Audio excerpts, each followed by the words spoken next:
Okay, well, thanks. Thanks a lot, Mike, and thanks everybody for joining.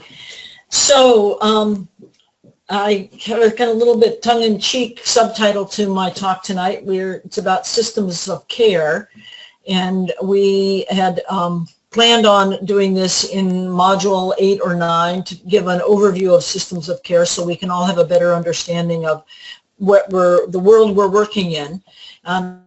I've subtitled it, Everything You Always Wanted to Know About Systems, What We're Afraid to Ask, in this 50 minutes or less. And again, that little tongue-in-cheek because there's a lot to systems, and obviously we can only scratch the surface in the space of a webinar. So rolling along, as with so many presentations, I want to have my disclosures up front. I have no financial relationships to disclose.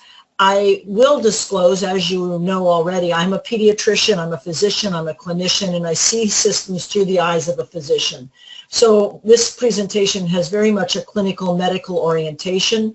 If it were done by a parent or by an individual with a neurodevelopmental disability, they might have a very different perspective. Or if someone from the field of social work or audiology or information technology were to do this, they would likely come at it from a very different perspective. But I hope this perspective is useful to you. So a little bit of background. We all work within systems. We all know that. And we often lose track of the bigger systems as we focus on the individuals and specific issues in front of us. And children and youth with autism and other neurodevelopmental disabilities, they interact very frequently. They interact with multiple systems. And the key systems include education, mental and behavioral health, and healthcare. And we talked a bit about the mental and behavioral system back in module 1. You may or may not remember that. We looked at some resources on the michigan.gov/autism website and looked at what the Medicaid benefit and how services are provided across the state. Tonight, we'll focus a little bit more on education and healthcare.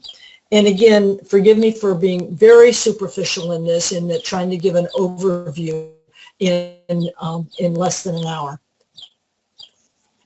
So some rather ambitious learning objectives. So we're not going to be accomplishing all of these in the next 45 minutes. Some you will get from looking at resources on the web and from your readings, and I hope that some of this will be already apparent to you from your experiences in clinics and in the community. So here are the objectives. Describe the key components of the family-centered medical home. We've referred to that before, but I'm not sure if anyone really has a firm grasp of it. Advise the family on what to look for when choosing a primary care provider for their child. Explain early on, that is Part C of the IDEA Act, to a parent. Explain the difference between Part C and Part B of the IDEA Act to a colleague.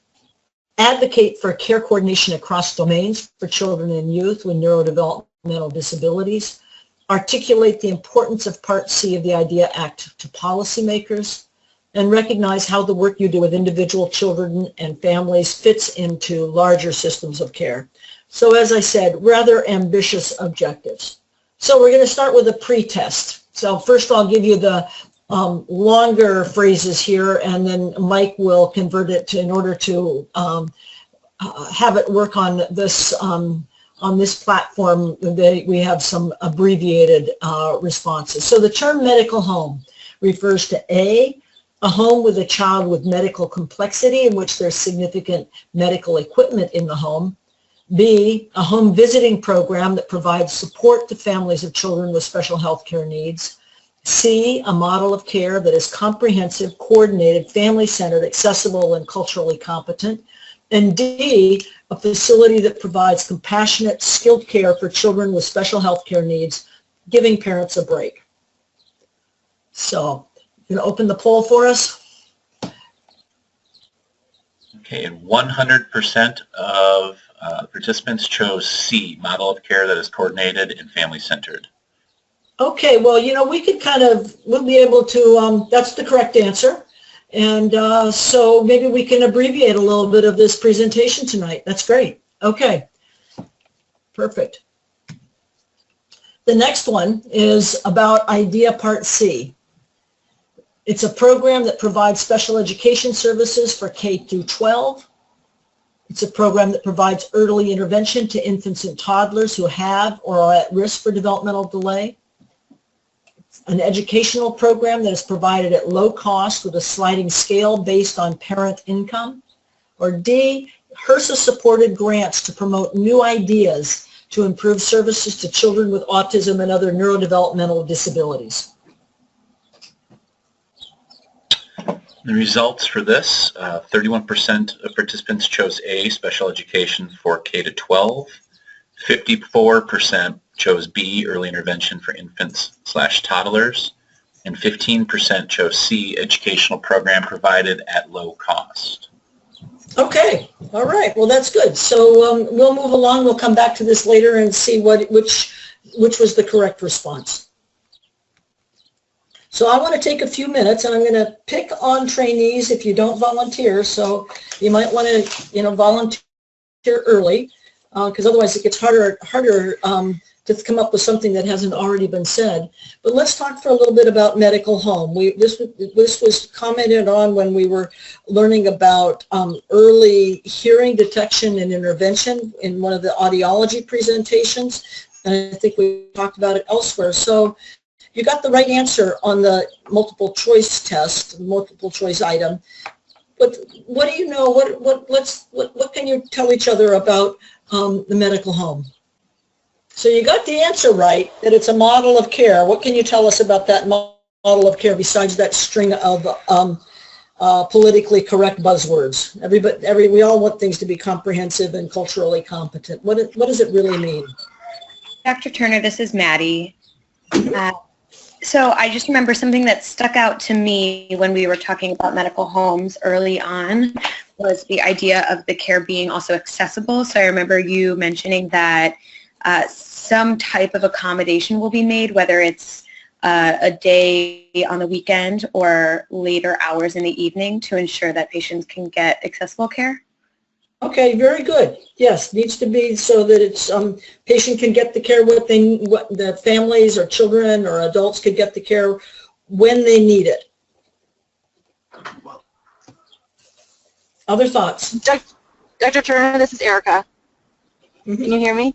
Yes. I just wanted to say that I had a little bit of experience with that when I rotated through the pediatric clinic at MSU, and I know that the families that were involved with that really kind of were grateful for the coordination and the guidance that they were able to be provided from that. So I really felt like it was just helpful for them to have that support.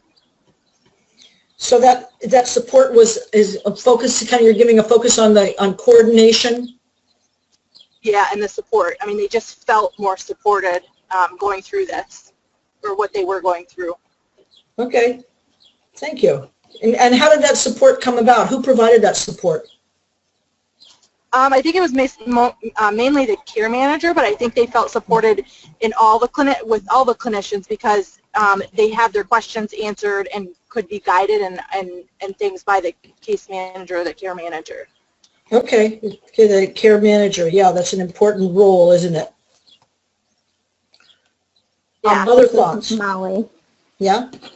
I think a big part of the medical home is that it's patient-centered so that the patient can make informed decisions about their treatment, really know all the treatment options, and have that education component so that the patient really is the one making the decisions as long as they work with the physician and the other members of the team in the medical home. Okay, so it fosters a model of shared decision-making where the providers are helping to provide guidance and information, but the family is driving the care. Yes. And this is Shanae. One thing we sort of learned throughout my program was to kind of view the pediatrician as one of the central pillars of the medical home. So it's this interaction, where the patients are really driving their care, or equally participating in their care, but that the pediatrician is kind of what we were taught to be as like our central source or central organizer within the medical home. Okay. So really kind of the physician for kids, the pediatrician taking a real leadership role. Yes. Yeah, I was in the hospital with my mom. This is Michael, by the way, over the weekend, and I remember looking through her medical papers and reading about the medical home in regards to her primary care physician. And that's all I remember about that, and that's all I know about the medical home at this point. Okay. Jane, Yeah. this is Hannah. Yeah. I would just like to say that the medical home is being mindful of the family and the patient's time. So we're not doing unnecessary things. We're coordinating with the other clinicians or physicians that are working with them to best serve them. And I heard that word coordination again. I mean, that being mindful of the time, coordination is so critical for that. Yeah, very good point. And coordination is really a big part of the medical home, and one of the things that sets it apart from standard care, whether it's standard primary care or specialty care. The coordination, one of my colleagues who's done a lot of work in this field talks about coordination as really critical to the medical home, and coordination being all those in-between things. The in-between the primary care office and the subspecialist, the in-between in terms of time, the phone calls, in-between the visits, the work that is done to coordinate that care in between, just so much of the in-between stuff that is not visible in that encounter is a huge part of the medical home, which ties back to what Erica had to say too about a care manager, somebody who's able to do that, focus on all those in-between tasks. So one more comment before we move on. Does anyone else have something they'd like to add? No? Okay. Well then, we've got the next exercise is similar. Early on. What do we know about early on? So glad to have you join us in real time. Yep. Are you there? Hello, everyone. Sorry, I thought I was unmuted and I was speaking to myself. I just wanted to add that the patient's physical and mental health care needs are met through a team-based approach to care. And like an example of that would be ensuring that the patient-centered medical home serves patients with complex needs. Excellent. You made several points in very, very succinctly. One that addressed the physical and mental health needs. It's not just targeted at one aspect of the patient's needs, and that team-based. Very critical points. Very good. So there's some materials for you to learn more about the medical home in your readings, and one of the things that you may want to take a quick look at is a booklet that was prepared for helping parents, helping family members look for a medical home and interact with their doctor. It was created with, funny thing, HRSA funding, with a lot of parent input, and it really is a nice guide to the medical home. And by looking at it from the point of view of what to look for in a doctor, I think it'll give you a tremendous background on what is meant when we talk about the medical home. But judging from your comments here, this team knows a lot about the medical home. And Michael, it sounds like you're going to be learning more as you go along and help with your mother's care. Yes, I certainly hope so. Yeah, I hope she's got a good medical home, or will have one. So move on to the other topic, which is about early on. And again, I wanted to give a little bit of an overview of some of the systems that are out there that our families will be interacting with, that you'll be interacting with. We talked previously about the behavioral health system, and then now a little bit about the healthcare system, the medical home as a model. What do we know about early on?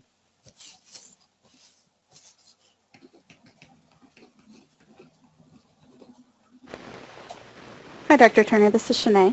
Yeah. So I know for early on, I think of it sort of as like a kickstarting program for parents that that's provided at no cost, where a provider comes into the home and works with children on things such as audiology services, speech, OT, PT.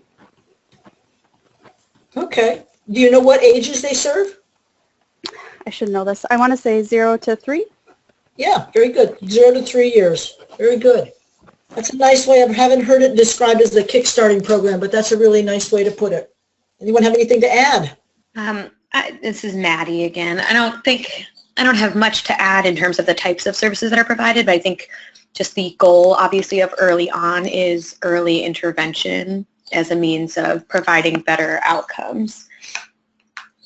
So as soon as a diagnosis is made, or even prior to that diagnosis, I know a lot of times if there's concern, the services will be provided and it's within the home. Mm-hmm. You just said a couple of things that are really important. One, within the home. It's about early intervention, and the services can be there before there's a diagnosis if there's a concern. Because often when you're talking about infants and toddlers, it can take a long time to get a diagnosis, and you don't want to wait to intervene until you have a firm neurological diagnosis or medical diagnosis. You want to get in there and provide some services based on need. Any other comments? Jane? Yes. I'd like to say that anyone can refer to early on. So it's parents, caregivers, friends of family. It doesn't really matter who's referring. They'll still come out and see the child. Very good. So it's a very open access system. Do you know who provides early on? In Michigan, it's the Department of Health. Nope. Really? Education. Oh. But that's in some states it is the Department of Health. In Michigan, it's the Department of Education. It's through, and in most places, the center is through the intermediate school districts. So it's sort of public education extended down to 0. But there's major interaction with the healthcare system. Ramsey, you're unmuted if you want to go ahead with your comment. Yep. I would like to add also that school districts have child find programs that often help link families to early on services, and they're obligated to identifying any children who may be at risk for any neurodevelopmental conditions. And it becomes, as I forgot who mentioned, a kickstart. It can be a really good way to link families with services, because once early on terminates at age 3, the focus, instead of being being the family and being family-centered, the obligation of providing services shifts to the schools, and then that leads to our next discussion, which is Part B, services. Right. Part B is also under the IDEA Act, but Part B is for the over 3, and that kind of goes on into first there's early childhood special education, and then special education within the schools. And I think you mentioned that it helps tie families into other services. Have you heard of the IFSP, Individualized Family Service Plan? What they come up with for early on is really looking at how to coordinate the care, identify the services that are needed, and coordinate the care for the child and the family. Mm-hmm. Other comments? You're painting a nice picture. I'm getting a pretty good idea of it from your comments. So we've got that it's anyone can refer, families can self-refer. The goal is early intervention, even prior to the diagnosis, just if there's a concern. It's in the home. It's very family-centered, helps to coordinate care. It's part of the educational system, and then it links to the services for children 3 and above, which are then typically, those services are no longer in the home. The child goes to a center typically, and these are for children who either have or are at risk of having developmental delay. So what would be an example of someone who a child who would be eligible for risk but doesn't have a developmental delay? Can you think of an example? One common thing that we see is delays in some of the milestones that may be cuspy, either in language or gross motor development that have raised concern by somebody.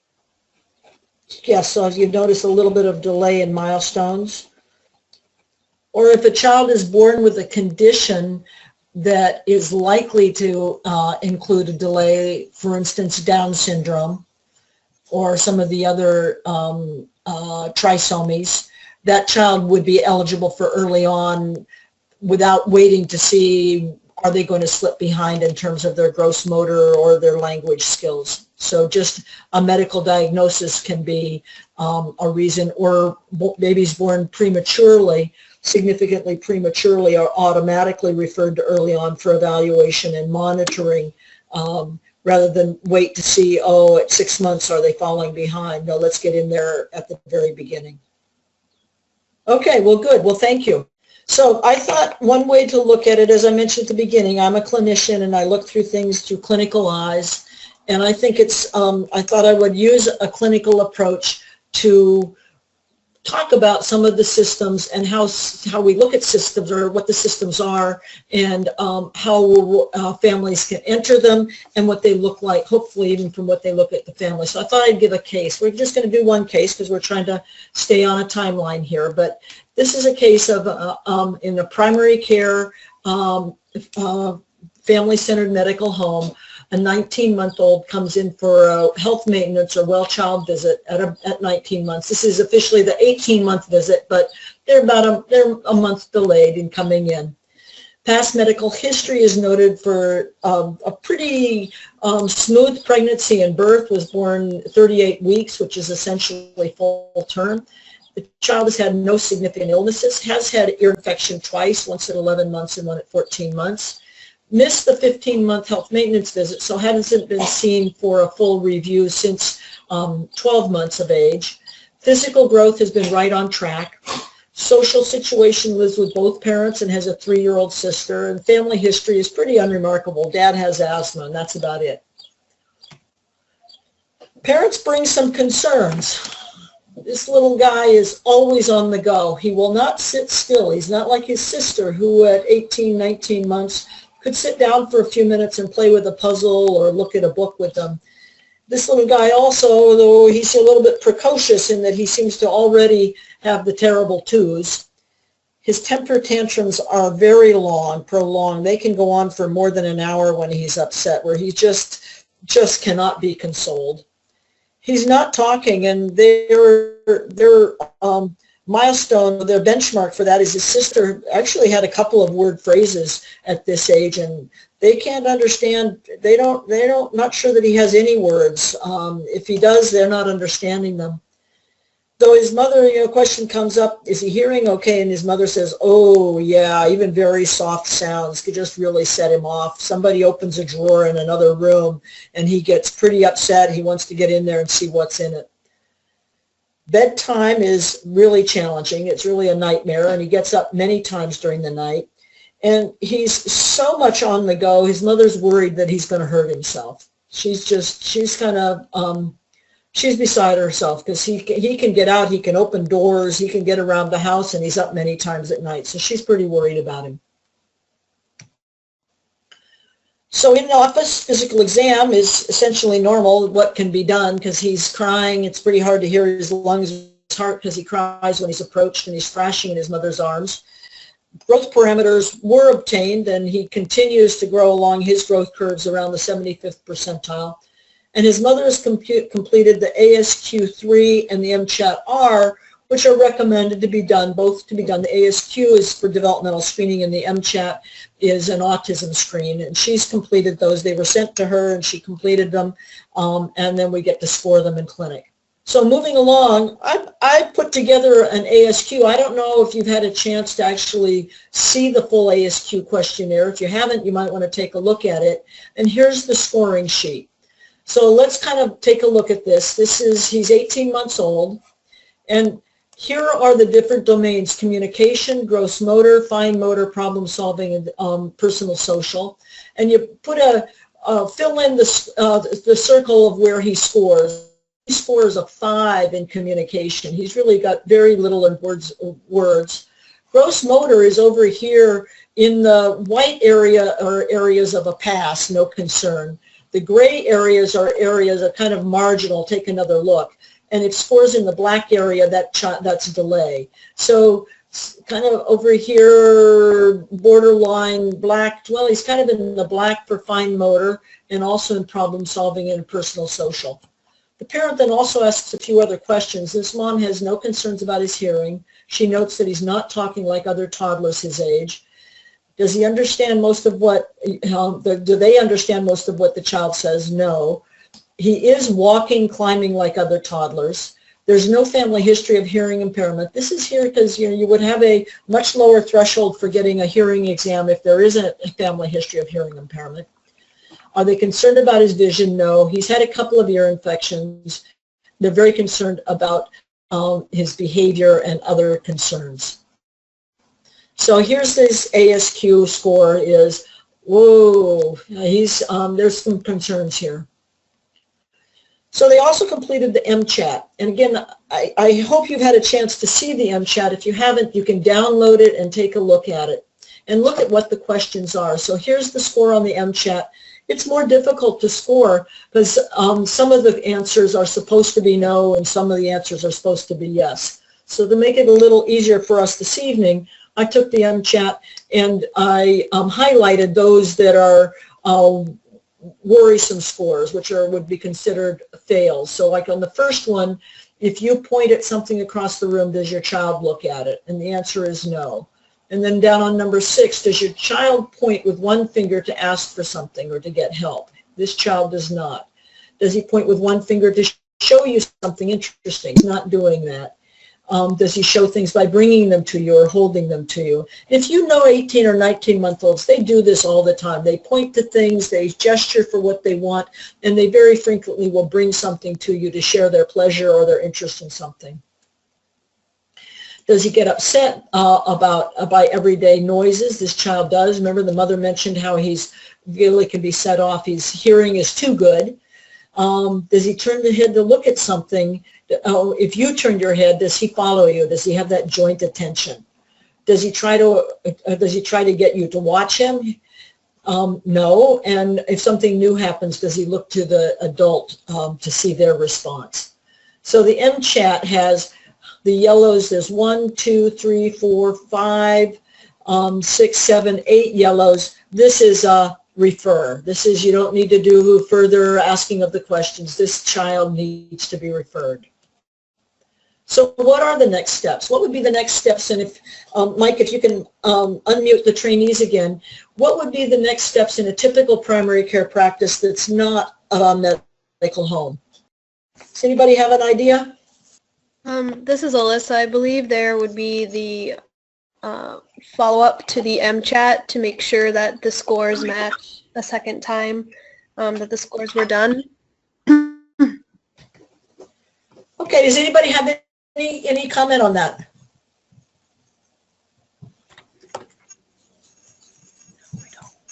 Actually, with a score this high, you don't. There's often the MChat. The looking back. If the score is medium range, like between 2 and 7, we can. You need to do the follow-up to make sure the scores match. But when it's this high, it wouldn't be wrong to do the follow-up, but you could also just move on this score because there's so many observations that are fails.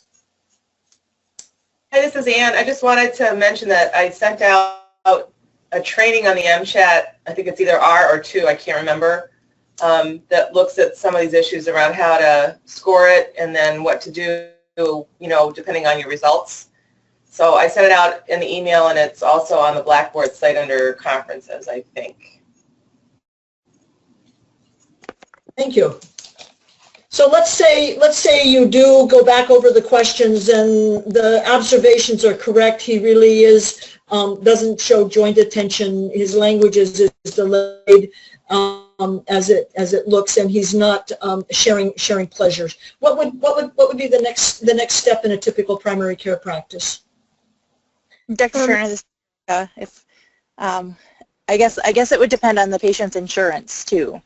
Okay. So whether or not if they have insurance that would qualify them to go to CMH versus Blue Cross Blue Shield, where they could maybe go to like a Center of Excellence, or a different insurance where they would need to go someplace else to kind of maybe get a diagnostic evaluation for autism. And then also, you know, depending, a lot of the things that were maybe delayed to other interventions like early on would, you know, also be indicated too. Okay, good. So you would do, depending on you would want to get a comprehensive evaluation regarding autism, and you also mentioned early on. Would you do, so how would that happen? How would that happen? To get them involved with early on, you mean, or to do? Yeah.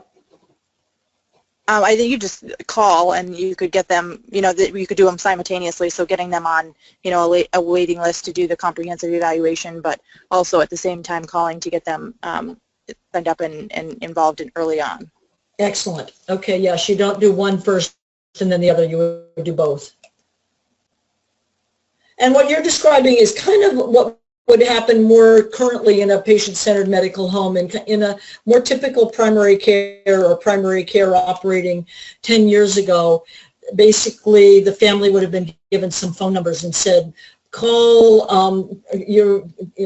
arrange an evaluation, or we'll try to make a referral to a developmental pediatrician or to a center for an autism evaluation, and here's the number early on, go ahead and give them a call. That would have been kind of the standard.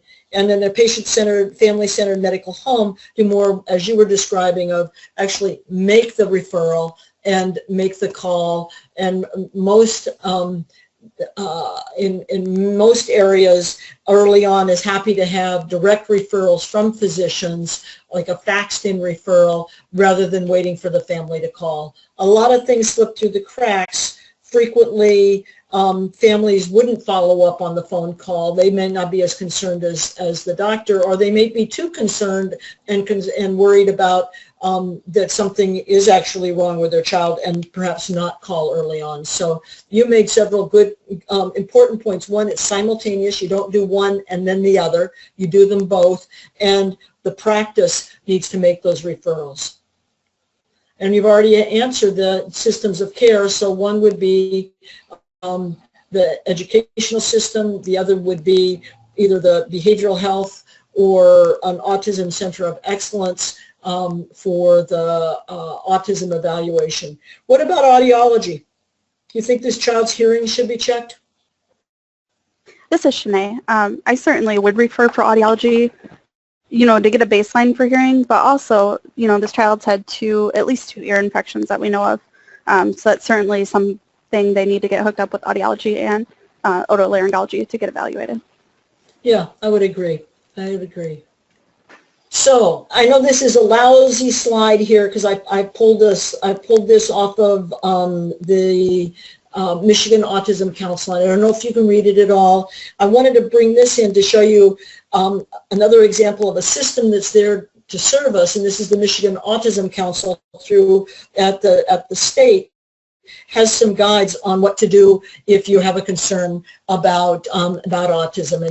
And they took this, we borrowed from the American Academy of Pediatrics, developed an algorithm of what to do if you have a concern. And in the first box, the first blue box, it's that you simultaneously send for a comprehensive ASD evaluation. The second blue box is the same time you refer for early on, and then the third blue box down there is audiologic evaluation. So again, a very important point, and it's taken doctors a long time to catch on to this. You don't do these in series. Well, let's check with early on and see what they say, and then go to an ASD evaluation, and then get the hearing evaluation if somebody confirms that their language is delayed. No, you get them all going at the same time.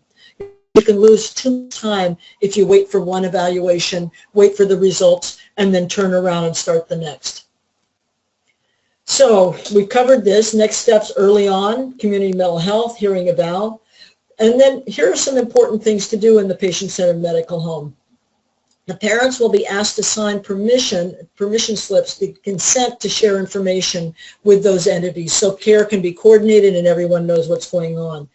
Ticklers will be set up to track the referrals. Now, ticklers can be a paper folder where you put down, here are kids we've referred out and we need to look at, or they can be part of your electronic medical record system, something that comes back and reminds you in a few weeks to know, did the referral go through, did the family get there, and did you get a report back?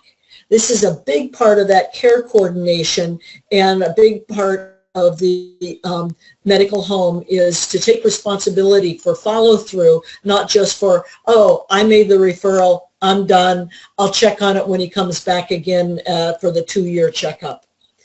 Often there will be a behavioral health consultant in a really finely tuned team-based service. There will be a behavioral health consultant. I know not everybody has this luxury, who's likely to talk to the parents to provide support and guidance. Frequently, at the time of this first visit, that will be just a hello, I'll get in touch with you later, because the parents are probably not ready for having a more conversation at the time of getting the news that their child, the concerns, and needing to go on for a further evaluation.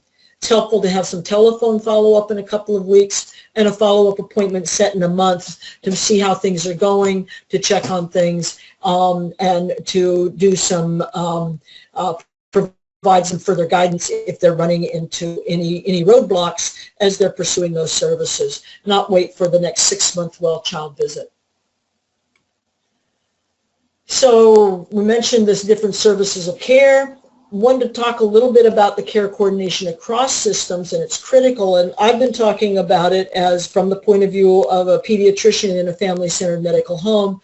We do a lot of the care coordination, and we have care managers, social workers, and nurses who help us with that.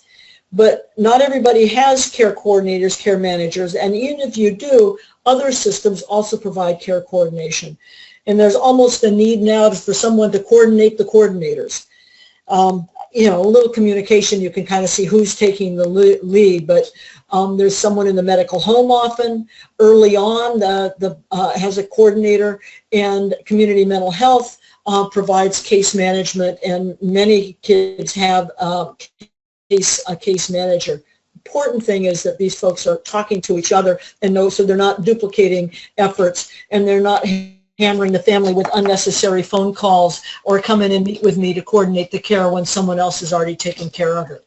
The idea of helping with the care coordination is to relieve the family of some of that burden, as well as be sure that the child is getting the services he or she needs. So I wanted to show you a little picture of a care plan. I don't know if you've seen this before. It's in a lot of the medical home literature. This particular picture shows up. This is a picture of a care plan. I have it here to give an example of the systems that a child and a family may be involved in. This is created by a mother of a child with complex medical needs. In the center of the picture is the child, G, surrounded by the family. The family system is the most critical. Whatever the family is, there are many definitions of family. The family is the most proximal and the driving and typically the ongoing continuity over time for the child. And then you can see all these different systems a family might be involved in. So over here, there's the health system, which includes so many. This particular individual has some significant health concerns and is seeing multiple subspecialists, goes to the pediatric specialty hospital, sees subspecialists, has a pediatric practice, has other subspecialty services in another setting, medical equipment, and then of course there's the whole payment issue, all of those systems they interact with. Then there's the school, the developmental and the school and the educational system here, which the therapies, many therapies are provided in school, other therapies are provided through the health system, and then the family is very involved in advocacy and information, various organizations like the Family Center, you've met members of that, and then we often forget all of the systems for recreation and systems in the community that families are interacting with. Then there's the legal systems, legal and financial. They may be working with lawyers for trust and estate, setting up, they may be working with lawyers regarding the education. And then there's also the support systems that are related to the advocacy. So you can see all the systems that kids are interacting with and families are interacting with, and we as professionals, but I know I'm over here and I forget about all of these other systems if I don't have somebody sort of shake me up now and again and remind me about all the other things going on in a child's life. So I want to move on, because we've got another webinar coming up in just a few minutes. So I want to talk for a minute about how this fits into our MyLend Life ones, and I think the leadership is that every one of us, you as in your future, all of our the faculty on Lend, we're all been involved at different levels in developing policy to support systems. We might be at the level of coming up with a process for our own clinic or our own service, or we might be working at a state level or a national level or many places in between. And many of us are in the roles of educating professionals and families on how to use the system. And that's part of what we're doing today. Interdisciplinary, it's obvious that most of these systems involve multiple disciplines. Family-centered, we've got to remember that it's up to the family's in the center and they're driving it. And then equity, how can we make sure that systems are available, accessible, and are truly serving families from wherever they live, whatever their background, whatever their finances, and whatever their values, that the systems are there for them. So in terms of post-test, pre-test, first question, we can skip that because you guys got it all right. Second one, so which one is the right answer here? Okay, do we have an answer? Yes, 80% chose B, early intervention for infants and toddlers. Okay, what else was chosen? That back up, 7% chose special education for K-12, 7% chose C, educational program provided at low cost, and 7% chose D, HRSA grants for training about ASD and DD. Okay, well, that's pretty good. I guess I came up with some pretty good foils to throw you off. B is the correct answer.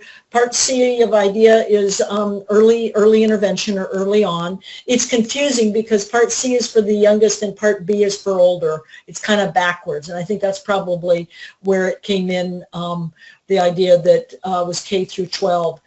Part B actually starts at 3 and above. Provided at low cost, it's provided at no cost. It's like public education, no cost. And HRSA supported grants, that was just a foil I threw in there to throw everybody off. Lend is a HRSA supported grant, but it's not part of the, I'm sure it's not part of the IDEA Act. Any comments or questions before we close off mine and turn it over to Ann? We'll probably take a 5-minute break in between two. Well, I guess we're ready to end, and I want to thank you. Your comments when we stopped to talk about medical home and stopped to talk about IDEA Part C about early intervention, you covered the content, made my life easy. Thank you very much.